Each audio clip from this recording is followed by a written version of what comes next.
बीजक साखी प्रकरण का आज 10वां साखी है।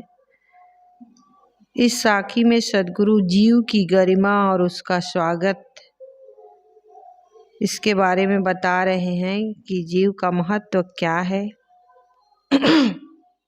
उसकी गरिमा क्या है, और आगे की साखियों में भी जीव के जीवन जगत में जीने की कला को बता रहे हैं सद्गुरु। आइए इस साखी का अध्ययन करें।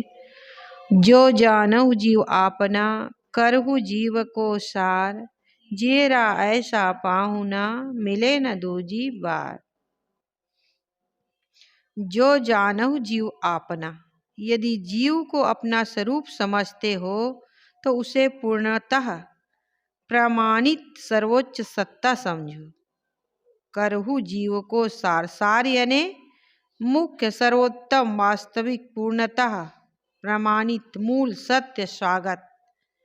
तो यदि जीव को जो जानहु जीव आपना, करहु जीव को सार, यदि जीव को अपना स्वरूप समझते हो तो उसे पूर्णतः प्रमाणित सर्वोच्च सत्ता समझो और उसका स्वागत करो। जेरा ऐसा पाहुना, मिले न दूजी बार। जीव मानव शरीर में ऐसा पहुना है जो लौटकर पुनः इसमें नहीं आएगा। पहुना किसको कहते ममता? जो आता पहुना, हाँ, मेहमान को पहुना कहते हैं। छत्तीसगढ़ में भी पहले पाहुना कहते थे, अब शब्द बदलते जाते हैं नहीं। तो जीव मानव शरीर में ऐसा पहुना है जो लौट कर पुनः इसमें नहीं आएगा। भले हमें मानव जीवन और मिल सकता, लेकिन इस शरीर में पुनः नहीं आएगा। संसार के अधिकतम संप्रदायवादी कहते हैं कि जीव तो तुच्छ है, अंश है, प्रतिबिंब है, आभास है, प्रतिभास है या अल्पज्ञ है, इच्छा प्रयत्न द्वेषादि से स्वरूपतः संबद्ध है। वे कहते हैं कि श्रेष्ठ तो ईश्वर एवं ब्रह्म है। जिसको ज्ञान नहीं है, मतलब वो जीव के बारे में जानते नहीं, जीव ही सब कुछ है, जबकि नहीं। उसको अल्पज्ञ, प्रतिबिंब, आभास, प्रतिभास ये अंश मान लेते हैं, जीव को तुच्छ मान लेते हैं, लेकिन जीव ही सब कुछ है। हम सबको जानते हैं कि जीव निकल जाता है तो इस शरीर कुछ नहीं कर पाता, मुर्दा हो जाता है। आँख तो रहती है, कान रहते हैं, सब चीज रहता है, लेकिन कुछ काम नहीं करता। जीव ही उसका संचालन करने वाला है। अगर जीव निकल गया तो आँख है, कान है, मुंह है, शरीर है, सब कुछ है, लेकिन कुछ काम नहीं करेगा। एक ही दिन में वो सड़ने लग जाता है। तो ये जीव सर्वोच्च सत्ता है, लेकिन उसको अंश, प्रतिबिंब, आभास और प्रतिभास, अल्पज्ञ, तुच्छ मानकर एक श्रेष्ठ ईश्वर और ब्रह्म की कल्पना कर लेते हैं और वही उसी को सब कुछ मान लेते हैं। लेकिन यह मन की कल्पना है, ऐसा कोई ईश्वर या ब्रह्म नहीं है जो सब कुछ करता है, बल्कि आज मनुष्य में मन की शक्ति है, वाणी की शक्ति है। तो उसी कारण से वह मन की कल्पना से, मतलब मन की शक्ति से, इस जीव के माध्यम से मन इतना विकास कर रहा है। मतलब आधुनिक जो विकास, ज्ञान विज्ञान के जितना विकास है, क्यों? जीव की ही गरिमा है, जीव ही कर रहा है। जीव ना होता, मनुष्य जीव है, उसमें भी अन्य खानिय तो भोग भूमिका है, वहाँ उतने काम भर के चीज है उनके पास, लेकिन मनुष्य में सोचने समझने की शक्ति है और वह विकास करता जा रहा है। लेकिन इतना होने के बाद भी मनुष्य अपने आप को जीव को अंश तुच्छ मान लिया, अल्पज्ञ मान लिया और बाहर कल्पना में भटकने लगता है। वह अपने आप के अपनी शक्ति का उसको याद ही नहीं होती है, क्योंकि उसको अपने आत्मा का ज्ञान नहीं है। जीव ही शक्तिशाली है। विचार कर देखा जाए कि यदि ईश्वर तथा ब्रह्म जीव से पृथक है तो वह एक अनुमान है जिसकी कल्पना जीव ने ही की है। जीव ही उस ईश्वर और ब्रह्म की कल्पना करता है। जीव ना होता तो ईश्वर एवं ब्रह्म की कल्पना कौन करता। और मनुष्य मनुष्य ही इसकी कल्पना करता है। अगर मनुष्य ना हो तो कोई देवी देवता भी ना हो, कोई ईश्वर ब्रह्म की कल्पना करने वाला भी ना हो। मनुष्य ही सबकी कल्पना करता है, मनुष्य जीव ही। तो जीव ना होता तो ईश्वर एवं ब्रह्म की कल्पना कौन करता। वस्तुतः जीव अनुमात है और ईश्वर ब्रह्म अनुमान अटकल। जीव कल्पक है और ईश्वर ब्रह्म कल्पना। जीव अपरोक्ष मय के रूप में विद्यमान है और ईश्वर ब्रह्म जीव द्वारा की गई चर्चा मात्र है। जीव को तुच्छ कहने वाला जीव ही है जो अपनी भूल से ऐसा कह रहा है। जिस दिन जिस जीव को अपने स्वरूप की पहचान होगी उस दिन यह जीव को तुच्छ कहने का अपराध न करेगा। जीव तुच्छ है तो शिवत्व की घटना कहाँ घटेगी। जीव को हटा देने के बाद ईश्वर ब्रह्म का नाम लेवा भी कोई न रहेगा। सदगुरु श्री पूरन साहब ने कहा है, कबीर देव का यह प्रामाणिक निर्णय है कि जीव जो मूल है उसे न समझा गया तो सब थोथा है। जीव को कहाँ कबीर पुकार के ए निर्णय परमान, जीव जमा जाने बिना सबे खर्च में जान। निर्णय सार में सदगुरु पूरन साहब ने कहा कि कबीर देव का यह प्रामाणिक निर्णय है कि जीव जो मूल है उसे ना समझा गया और उसे ना जानोगे तो बाहर कल्पना में ही भटकना है, बस थोथा है। जीव को तुच्छ कहना तो आत्मघात है। सदगुरु कहते हैं कि जो लोग जीव को तुच्छ कहते हैं उनकी बातें जाने दो, परंतु यदि तुम जीव को अपना स्वरूप समझते हो तो उसकी महत्ता का बोध प्राप्त करो। जो नहीं जानते हो तो नहीं जानते, लेकिन जो जान गए हैं उसकी महत्ता का बोध प्राप्त करो। जीव चेतन है, आत्मा स्वयं स्वरूप है, सर्वोच्च सत्ता है, व्यक्ति की अपने आप की यथार्थता है, ज्ञान स्वरूप है, अमृत स्वरूप है तथा राम स्वरूप है। इस सर्वोच्च सिद्धांत की गरिमा को समझो और इस तथ्य का स्वागत करो, अर्थात जीव का स्वागत करो। जीव का स्वागत करना अपने आप का स्वागत करना है। अपने आप का स्वागत करना है, अपने आप को सारे बंधनों से छुड़ा लेना। जीव का स्वागत करना क्या है, अपने आप को जीव का स्वागत करना यानी अपने आप का स्वागत करना। और अपने आप का स्वागत करना क्या है, अपने आप को सारे बंधनों से छुड़ा लेना। जीव जब सारे बंधनों से छूट जाता है तब यही शिव है।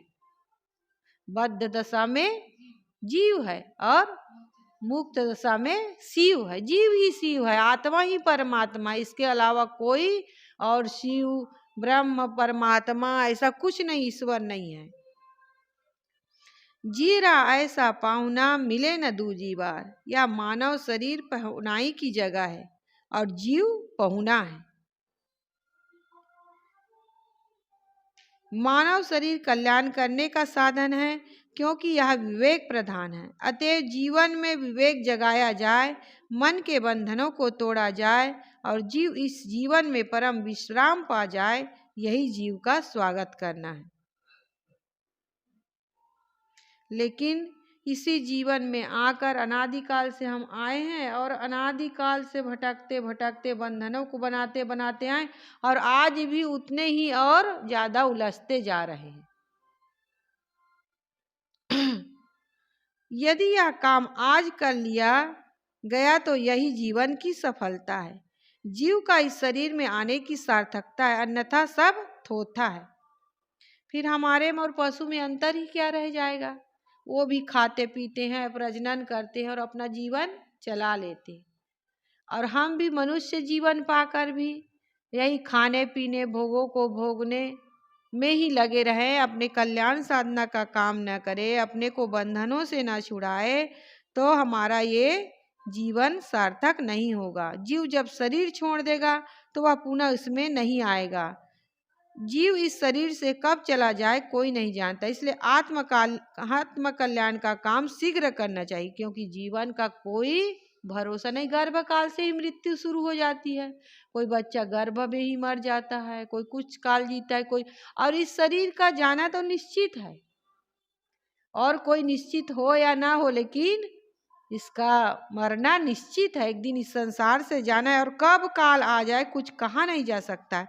इसलिए जब तक स्वस्थ शरीर है, इंद्रियां स्वस्थ है, तब तक हम सत्संग भजन का काम करें, कल्याण का काम करें, सद्ग्रंथों का अध्ययन करें, और इस मानव जीवन को सार्थक करें। तो इस साखी में सद्गुरु जीव की महत्ता के बारे में बताते हैं कि ये जो जानव जीव आपना करहु जीव को सार। यदि जीव को अपना स्वरूप समझते, कई लोग तो जीव को ही नहीं जानते हैं, ये शरीर को ही सब कुछ मान लेते हैं, लेकिन इसमें शरीर अलग है और जीव अलग है, इसी में रहता है, और इसी के दोनों के संबंध काल को ही जीवन कहते हैं, और इसका वियोग ही जीवन का छूट जाना है, मृत्यु है। तो हम जीव को अपना स्वरूप समझते हैं, तो उससे प्रमाणित सर्वोच्च सत्ता को समझो, उसे पूर्णतः प्रमाणित सर्वोच्च सत्ता समझो और उसका स्वागत करो। और उसका स्वागत करना क्या है? अपने आप को बंधनों से छुड़ा लेना। जीरा ऐसा पाहुना मिले न दूजी बार। ये जीव मानव शरीर में पाहुना है, मेहमान है, कब इस शरीर से निकल कर चला जाएगा कुछ कहा नहीं जा सकता। इसलिए जब तक हमारा शरीर स्वस्थ है तब तक, और इसमें पुनः वो लौट कर नहीं आएगा, इसलिए इसको हम कल्याण साधना में लगाए, धर्म और परमार्थ का काम करें, दीन दुखियों की सहायता करें, भूखे को भोजन, प्यासे को पानी पिलाए, और सत्संग भजन करके सद्गुरु के सानिध्य, सद्गुरु के ज्ञान को पाकर उनके साथ जीवन जीकर इस मानव जीवन को सार्थक करे, जीवन को निर्मल पवित्र बनाकर जिए, तभी ये मानव जीवन की सार्थकता है। सद्गुरु आगे की साखी में कहते हैं, जो जानहु जग जीवना, जो जानहु सो जीव, पानी पचाओ हुआ अपना, तो पानी मांगी ना पीओ। यहाँ पानी, पानी वाणी वासना, और पचावहु नष्ट करना, नष्ट कर दो। सद्गुरु कहते हैं कि जो जानहु जग जीवना, यदि जगत में जीने की कला जानते हो तो उस जीव को भी और उस जीव को भी, जो जानहु सो जीव, और उस जीव को भी जानते हो जो तुम्हारा स्वरूप है, तो आज तक पानी पचावहु अपना, तो पानी मांगे ना पियो। जो आज तक की ग्रहण की हुई सारी वासनाओं को नष्ट कर दो। अगर जगत में जीने की कला जानते हो और उस जीव को भी जानते हो जो तुम्हारा स्वरूप है, तो आज तक की ग्रहण की गई सारी वासनाओं को नष्ट कर दो, और आगे किसी प्रकार वासना संसार से ना ग्रहण करो। उक्त साखी में 4 बातें बताई गई है: स्वरूप ज्ञान, जीने की कला, वासना निवृत्त करना, और तथा पुनः वासना ना ग्रहण करना। हम इन पर थोड़ा थोड़ा विचार करें। पहली बात है, जो जानहु सो जीव। जीव के 2 अर्थ होते हैं, देहधारी तथा शुद्ध चेतन। कहीं बिजली जल रही है और वहां बहुत से पतंगे आ गए तो लोग कहते हैं कि बहुत जीव आ गए। यहाँ देहधारी के लिए जीव कहा गया, और दूसरा जीव का अर्थ है शुद्ध चेतन। वह देह में हो या देह से रहित अवस्था में हो, चेतन को जीव कहा जाता है। हमें यह समझना चाहिए कि हम देह नहीं हैं, किंतु शुद्ध चेतन है, जीव है, ज्ञान स्वरूप है। अतएव देह का विनशना मेरा अपना विनशना नहीं है। पृथ्वी, जल, अग्नि, वायु कहे या ऑक्सीजन, हाइड्रोजन, नाइट्रोजन आदि कहे, ये सब क्या है? जड़ तत्व है। संसार में कितनी वस्तु है? 2। कौन कौन से? जड़ और चेतन। इसी को स्व और पर भी कहते हैं। तो जड़ और चेतन 2 है। तो पृथ्वी, ये जो अग्नि, जल, वायु, ये सब क्या है? जड़ तत्व। इसमें चेतना का कोई गुण नहीं है। अतएव जीव जिसका मौलिक स्वरूप ही चेतन है वह जड़ से नहीं बना है किंतु स्वतंत्र है। ये जीव ना किसी से बना ना इससे कुछ बनता है, ये स्वतंत्र सत्ता है। जो स्वतंत्र होता है वह नित्य अनादि अनंत एवं अविनाशी होता है। यह चेतन क्या है? अजर अमर अखंड और अविनाशी है। अजर किसको कहते हैं?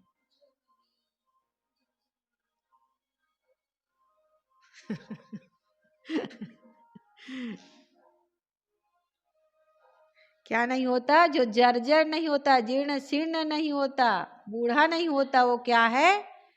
अजर। और अमर? हाँ, और जो अखंड? हाँ, और अविनाशी? हाँ, जिसका नाश नहीं होता। तो ये जीव कैसा है? अजर अमर अखंड।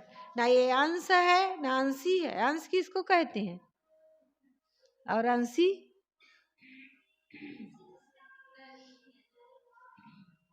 जिसका टुकड़ा नहीं किया जा सकता।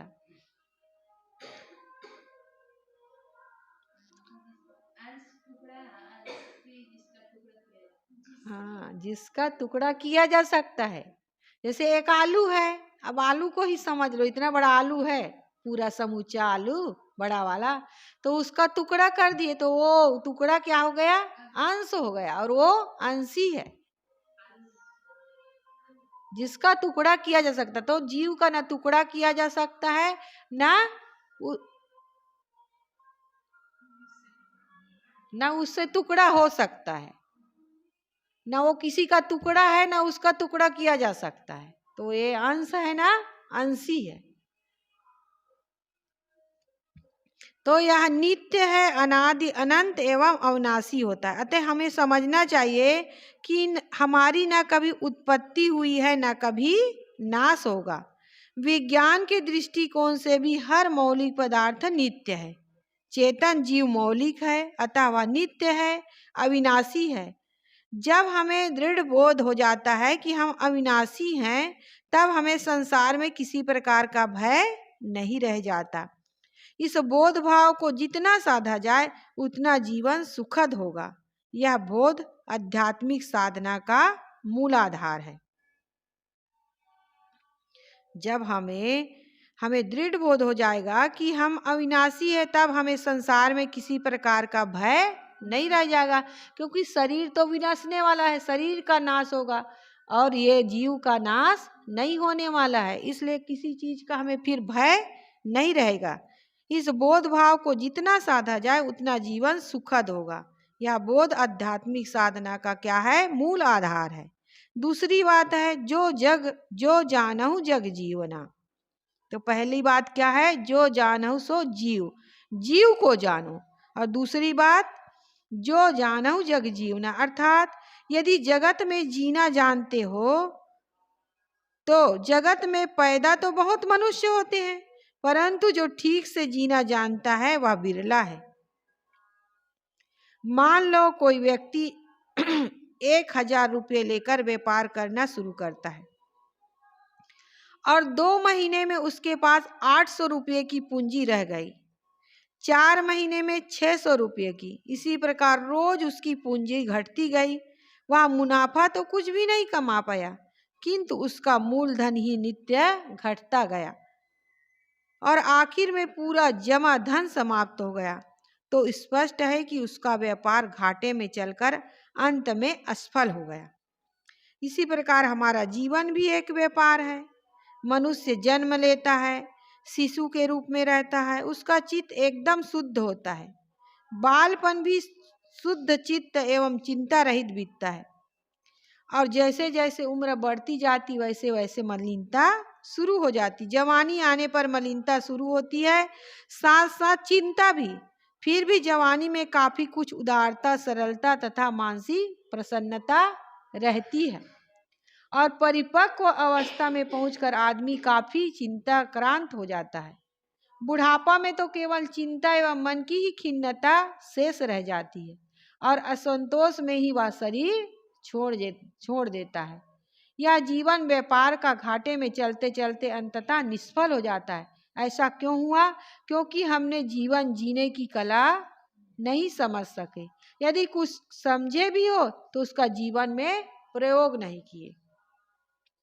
आदमी कहते नहीं, रोते रोते जन्म लेता है और शिकायत करते करते जीता है और अंत में पश्चाताप करते करते मर जाता है। वो अकबर और बीरबल की कहानी याद करो।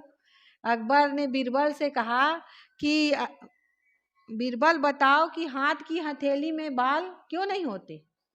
तो बीरबल ने कहा, बीरबल तो हाजिर जवाब था। तो उन्होंने कहा कि जहाँ पना हाथ के हथेली में बाल, आपके हाथ के हथेली में बाल इसलिए नहीं है कि आप बहुत दान देते हैं, इसलिए दान देते देते आपके हाथ के हथेली के बाल झड़ गए। अब उन्होंने कहा कि अकबर ने कहा कि मेरे हाथ के हथेली के बाल तो दान देते देते झड़ गए, लेकिन तुम्हारे हाथ के हथेली में भी तो बाल नहीं है। तो उन्होंने कहा कि जहाँ पना मेरे हाथ की हथेली के बाल दान लेते लेते झड़ गए। तो फिर अकबर ने कहा कि और लोग भी हैं, यहाँ मंत्री है, सभासद है, जनता है, उसके हाथ की हथेली में भी तो बाल नहीं है। तो उन्हें कहा कि महाराज आप दान देते इसलिए दान देते देते झड़ गए, मेरे दान लेते लेते झड़। और ये जो जितने लोग हैं वो सबके कि हमें नहीं मिला, हमें नहीं मिला, पछताते पछताते उसके हाथ की हथेली के बाल झड़ गए। मलते मलते हाथ के हथेली के बाल झड़ गए। तो ऐसे ही हम भी अंत में केवल हाथ मलते मलते पश्चाताप करते करते रह जाएंगे। क्योंकि आज अगर हमें संतोष नहीं है, जीवन में मलिनता है, हम शिकायत करते हैं, दूसरों की निंदा करें, बुराई करते हैं, काम क्रोध लोभ मोह राग द्वेष में फंसे हैं, तो अंत में पश्चाताप ही हाथ लगेगा। चाहे कितने बार हमारे पास धन आ जाए, पद आ जाए, प्रतिष्ठा आ जाए, लेकिन शांति नहीं मिलेगी क्योंकि संतोष नहीं है, जीवन में मलिनता है। तो जब तक हम जीवन जीने की कला नहीं सीखेंगे तब तक हम उलझे ही रहेंगे। सदगुरु कह रहे हैं कि जीवन जीने की कला है जीवन में कहीं ना उलझना, राग में, द्वेष में, ममता में, बैर में, काम क्रोध मोह आदि में, झगड़ा झंझट में कहीं भी अपने आप को ना फंसाना ही जीवन जीने की अच्छी समझदारी का फल है। सदगुरु विशाल देव ने कहा है, जगत में रह के चलो बचाए। इस जगत में रहना है तो कैसे रहना है? बच बच के रहना है, नहीं तो पल पल हर कदम में तुम्हें बांधने वाले मिलेंगे। और कई जगह तो हम स्वयं अपनी भूल से बनती जाते हैं। अपनी भूल और प्रलोभन से उलझने आती हैं। दूसरे लोग भी कटु वचन, अपमान, वस्तु हानि, निंदा आदि कर उलझाने के कारण बनते हैं। विवेकवान को अंदर बाहर सावधान रहना पड़ेगा। यह बात नहीं कि जीवन में कहीं उलझने आएंगी ही नहीं, ऐसा तो किसी का भी जीवन नहीं होता जिसमें कभी ना कभी उलझन आए ही नहीं। सभी से कुछ ना कुछ भूलें हो जाती हैं और अपने गलत व्यवहार से भी उलझने आ जाती हैं। कोई जीवन की शुरुआत में ही परिपक्व नहीं हो जाता। बहुत ठोकरें खाने के बाद जीवन में परिपक्वता आती है और परिपक्वता भी उसी को आती है जो समझदारी से काम करता है, अन्यथा जीवन बीत जाता है और कितने लोग बालक ही बने रहते हैं। सबके जीवन में बाहर से भी कुछ न कुछ उलझने आ ही जाती है। खल लोगों का काम ही है दूसरे के मार्ग में रोड़े अटकाना, परंतु विवेकवान शोध शोध कर अपनी भूलों को छोड़ता है और दूसरे द्वारा आए हुए रोड़ों को समता समझदारी से हटाते हुए अपने मार्ग प्रशस्त करता है। इस संसार में चाहे अपने माने गए लोग हो चाहे दूसरे, विचारों की भिन्नता होने पर उनसे लड़ लड़कर समाधान नहीं किया जा सकता। विवेकवान का काम है दूसरे के द्वारा आए हुए आक्षेपों को सह लेना तथा सदैव कुसंग का त्याग करना। जो अपने माने गए हो उनमें जिनको सुधार मिले समता से विचार देकर उन्हें सुधारना तथा जो शक्ति के बाहर दिखे उनसे दूर हो जाना, यही समझदारी है। सार यह है कि किसी मनुष्य की ना तो ममता में बंधना है और ना बैर में। जो पांचों विषयों की आसक्ति को जीत लेता है और भोजन, वस्त्र, आवास आदि की आसक्ति भी त्याग देता है, केवल अनासक्त होकर जीवन निर्वाह लेता है, वह कहीं नहीं बंधता। कुल मिलाकर कहा जाए तो अनासक्ति ही जीवन जीने की कला है। आसक्ति नहीं, अनासक्ति। अनासक्ति ही जीवन जीने की कला है। जो व्यक्ति सर्वत्र अनासक्त होता है वह जानबूझकर कहीं भी गलत काम नहीं करता, और जो गलत नहीं करता वह उलझता नहीं। बाहर से उलझाकर कोई उसे अशांत नहीं कर सकता। जिसका हृदय शुद्ध एवं दृढ़ है, जो पूर्ण परिपक्व हो चुका है, उसका कोई कुछ नहीं बिगाड़ सकता। अतएव अनासक्ति ही जीवन जीने की कला है। तो जो जानहु सो जीव, अर्थात अपने स्वरूप का ज्ञान अनासक्त होने में महान सहयोगी है।